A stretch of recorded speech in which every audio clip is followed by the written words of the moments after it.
اور सूरत اسراء की एक आयत में तो बहुत अजीब मजमून है। अल्लाह फरमाते हैं वक़ुल अल्हम्दुलिल्लाहिल्लज़ी लम यत्तखिज़ वलदन वलम यकुल लहू शरीकुन फिल मुल्क वलम यकुल लहू वलिय्युम मिनज़्ज़ुल्लि वकब्बिरहु तकबीरा। तो ये तौहीद के मजमून पूरे कुरान मजीद में इस तरह चलते रहे और आखिर पे आके इसका जो निचोड़ था, ये लुब्बे लुबाब था, वो सूरह इखलास के अंदर है। अल्लाह फरमाते हैं कुल हुवल्लाहु अहद अल्लाहुस समद लम यलिद वलम यूलद वलम यकुल लहू कुफुवन अहद। अब सूरह इखलास की तफसीर समझने के लिए मैं चंद अल्फाज आज आपको जो है ना वो पेश कर देता हूँ। मजमून रगन में रखेंगे तो आपको सूरह इखलास का मजमून पूरा हर वक्त ज़हन में रहेगा। कुल हुवल्लाहु अहद, आप कह दीजिए कि अल्लाह एक है। अहद कहते हैं वो एक जिस जैसा कोई दूसरा हो ही नहीं सकता। अल्लाह ने अपने आप को अहद कहा, ऐसा एक जिस जैसा कोई दूसरा है ही नहीं। सूरह काफ के आखिर पे भी अल्लाह ने यही पैगाम दिया, मन कान यरजू लिक़ा रब्बिही फलयअमल अमलन सालिहा वला युशरिक बिइबादति रब्बिही अहदा। अल्लाह की इबादत में किसी एक को शरीक न बनाए। तो अल्लाह अहद है। अहद का क्या मतलब? वो एक जिस जैसा कोई दूसरा हो ही नहीं सकता। ये अहद का लफ्ज़ बड़ा ख़ास है। फिर आगे फरमाया अल्लाहुस समद, अल्लाह निराधार है। निराधार का क्या मतलब?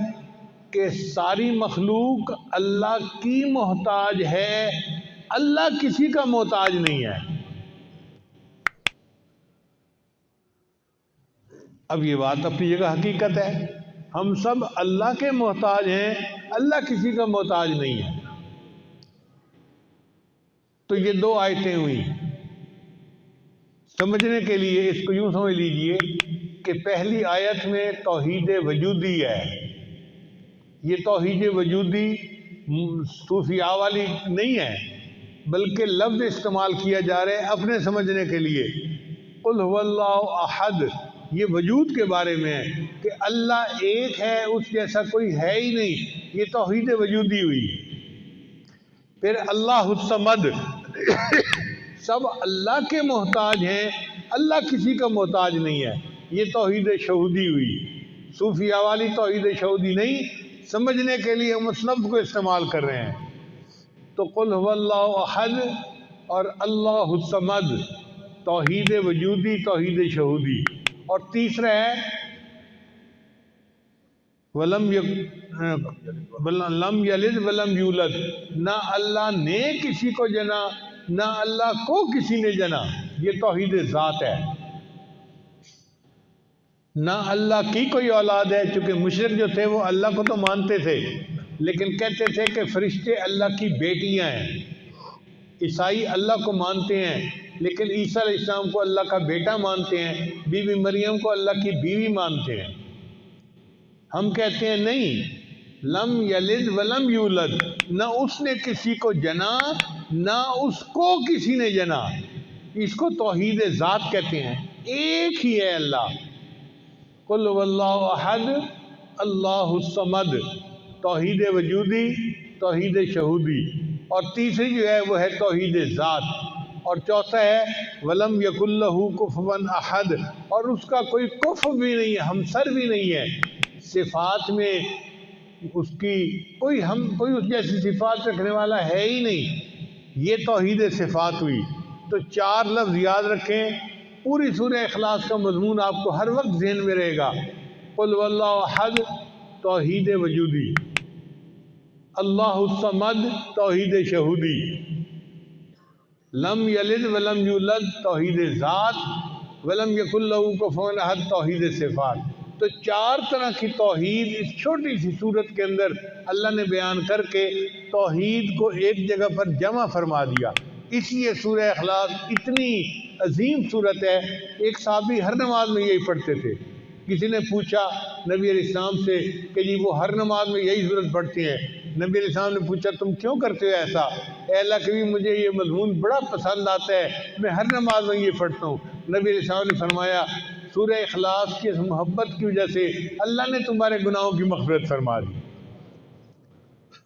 ہم بھی نمازوں میں پڑھتے ہیں یہی صورت، تو اگر مضمون ذہن میں رہے گا تو ہمارے لیے پھر نماز میں دھیان قائم رکھنا آسان ہو جائے گا۔ یہ توحید اتنی اہم ہے کہ امام ربانی مجدد ثانی رحمۃ اللہ فرماتے ہیں کہ دنیا میں بڑے بڑے نافرمان گزرے، جیسا کہ شیطان، فرعون، حامان، یہ بڑے بڑے نافرمان تھے، نمرود، لیکن اگر یہ سارے نافرمان بھی کلمہ پڑھ لیتے اللہ ان کے گناہوں کو بھی معاف فرما دیتا۔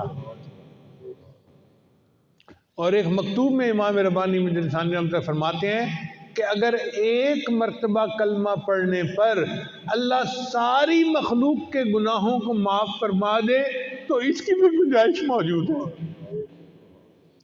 بہت عجیب بات کہی ہے، اگر ایک مرتبہ کلمہ پڑھنے پر اللہ ساری مخلوق کے تمام گناہوں کو معاف فرما دے تو اس کی بھی گنجائش موجود ہے۔ اللہ اکبر کبیرہ، یہ کلمہ اتنا عظیم ہے، اس لیے وقتاً فوقتاً لا الہ الا اللہ، لا الہ الا اللہ، اس کا ذکر کرتے رہا کرے، چلتے پھرتے لیٹے بیٹھے، جب بھی فارغ ہوں بجائے موسیقی سننے کے یا ادھر ادھر مصروف رہنے کے لا الہ الا اللہ کی ضربیں لگائے۔ یہ لا الہ الا اللہ دل میں رہا تو قیامت کے دن اللہ کی طرف سے بخشش ملے گی۔